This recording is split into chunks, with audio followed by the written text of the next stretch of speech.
Watching animals who used to be on this earth millions of years ago. So let's get into it. This video is sponsored by I don't care. fangs, jaws, tentacles, sharp beaks. This is what Earth was like millions of years ago. It was a world of dangerous predators and cold-blooded Can I just dig on the ground? I'm gonna dig on the ground. I don't care how much it takes. I'm digging on the ground. If anything comes out near like a type of monster, I'm gonna hide in the bush, not find any. If a person found themselves in a prehistoric jungle inhabited by various extinct creatures, the hazards would await behind every bush. Even seeing the most I know every harmless dinosaur of them because I would just be watched every risky. movie Like, of for the dinosaur. example, meeting the dodo bird. Dude, I will kick This that bird thing is an ancient 800 relative trillion of pigeons, feet but away. its That wings thing are would be too off small this for it earth to if I fly. kicked that. Scientists believe this bird could only harm itself, but Just not gonna hurt. true. I could just grab it. This bird has very powerful legs, so if it noticed a person, dodo would immediately catch up with them. And the size of its beak exceeds that of its descendant, pigeon, by 46 times. The wound from the attack of this prehistoric bird, of course, won't be fatal, but it'll be quite painful.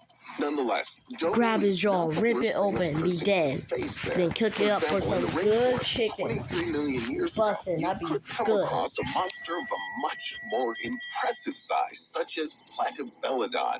What's up? Oh, plastic It Philodon. would not eat a human. Oh, I've seen these because before. This prehistoric elephant is an What did I see herbivore, this and movie its before? frightening It jaws was just in a transition between the mouth and the trunk, like its descendants have now. it was my The tusks of dinosaur game I Platybelodon used to are play. actually teeth, and they're sharp, so they Or can was it? easily I cut think it was through in tough one of them. vegetation and I strip used to bark play from trees. a couple The lower months, a tusks of year Platybelodon ago were in almost Roblox. a meter long, but you should be afraid of its sharp tusks on the upper jaw. They're I'm climbing up a tree, like, even if it hit the tree, knock you over. Easily When it's knocking the tree over, I'm gonna jump off that tree and land on another tree. You would have no chance to escape.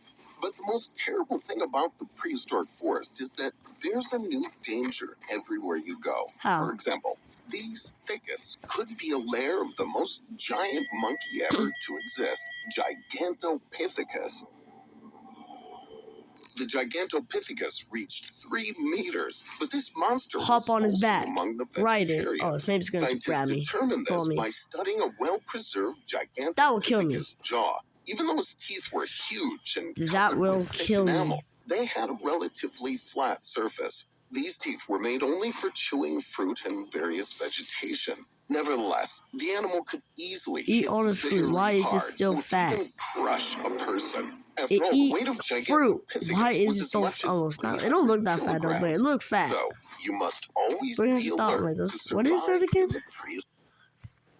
Very hard, or even crush a person.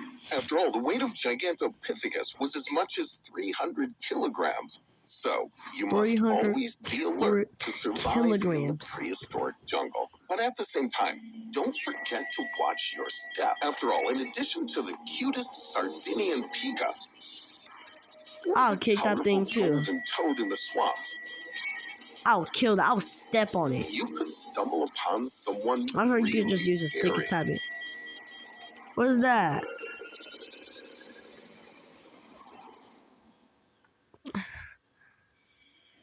During the Pleistocene period, you could come across a giant reptile, Quincana, near water reserves. Grab it by the neck, choke slam, punch it, grab a knife, stab it in the eye, be dead. Doesn't even need to try to run for their life. Unlike modern alligators, forced to drag their belly along the ground, Quincana moved on straight legs. Besides, this prehistoric monster was almost 1.5 times longer than a Volkswagen Beetle. Quincana's jaws were full of numerous curved, blade-like teeth that worked like a meat grinder. Even if a person somehow managed to escape from its teeth, they would die from blood loss because their body would look like a sieve.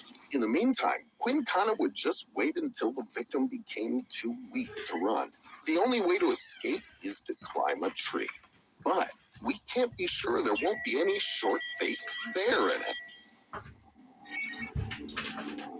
This 3.5-meter monster unfortunately didn't eat honey. The short-faced bear was almost entirely carnivorous and needed to eat about 16 kilograms of meat a day to 16 survive. kilograms. So, one human being would be enough for 5 full meals. Although this animal's skull shape was more like a cat's one, the bear was definitely not that cute. Its fangs were massive and directed to different sides like a tiger's. Combined with powerful Now jaw that- muscles, it that would could be showing. bite pretty powerfully and deadly. With side teeth, it could cut not only human flesh, but also If they tendons control with trees, I'm bones. dead. Even if a person managed to escape from it, the short-faced bear was not the only hungry predator in this forest. If a human was in a place like this 3,000 years ago, they would definitely stumble upon the thylacine, the Tasmanian wolf. It was kind of like a Well, there can dog maybe with the more than habits of a 4 wolf, the or striped 5. pattern of a tiger, as well as the tail and pouch of a kangaroo. With all this terrifying sight, the Tasmanian wolf still had a mouth that could open to 120 degrees, so its bite would be excruciating. The only way to escape was to run. Thylacine had a stiff and clumsy gait that prevented it from moving really fast, especially when you consider that it jumped on its hind legs like a kangaroo. The thylacine also tended to warn of its approach with a series of rapidly repeated throaty cough-like barks. The only one who could compete in the opening the mouth so widely contest with the thylacine was Gorgonops. Scientists believe that the Might grip kill me. of the Gorgonop's jaw Pop on her could back. be over 90 degrees. But unlike the thylacine,